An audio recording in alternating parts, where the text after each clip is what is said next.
Il est 7h-10. Bonjour Jacques Sauvage. Bonjour Sylvain. Alors vous nous emmenez à Cagny, donc dans le Calvados, pour vivre de l'intérieur une concentration de véhicules américains.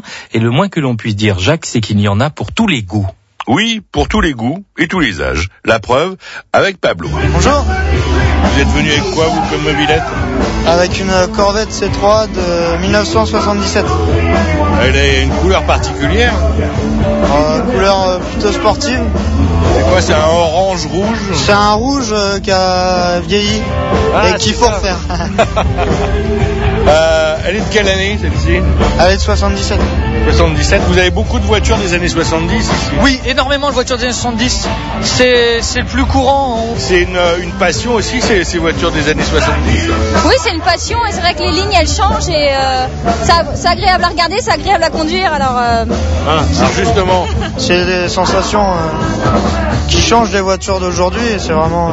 Quel âge vous avez? J'ai 21 ans. Et à 21 ans, on se passionne pour ces vieilles voitures-là? Ah, il n'y a pas d'âge. Qu'est-ce que ça a de plus que les voitures modernes? Rien que l'intérieur, ça a une odeur, un style de conduite qui change d'aujourd'hui, que je trouve mieux. Ça a une gueule aussi qui est... Il n'y a pas toutes les aides à la conduite électronique d'aujourd'hui? Celle-là, elle en a un peu parce que en 77, il commençait déjà à en faire. Il y a des freins assistés, il me semble. Il y a la direction assistée. Ouais. Il y a la climatisation, vitre électrique. Mais à conduire, c'est différent.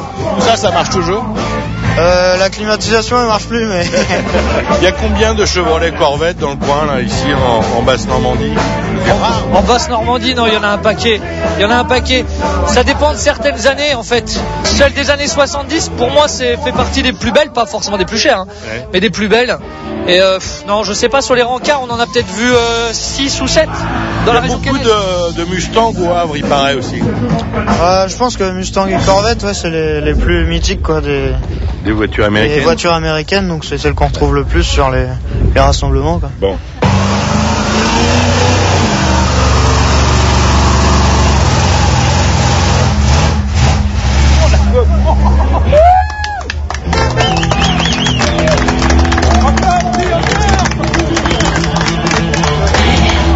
Voilà, ça c'était pour le fun et l'ambiance. Ça s'appelle un burn. À ne faire qu'avec une voiture automatique. Enfoncez la pédale de frein pour bloquer la voiture, mettez gaz, les roues arrière patinent, ça fume et ça fait du bruit. Tout le monde est content. Vous en connaissez des trucs, vous, Jacques Sauvage? C'est impressionnant. Je ne sais pas si vous faites ça avec la voiture de la station, mais en tout cas, je vous le conseille pas quand même.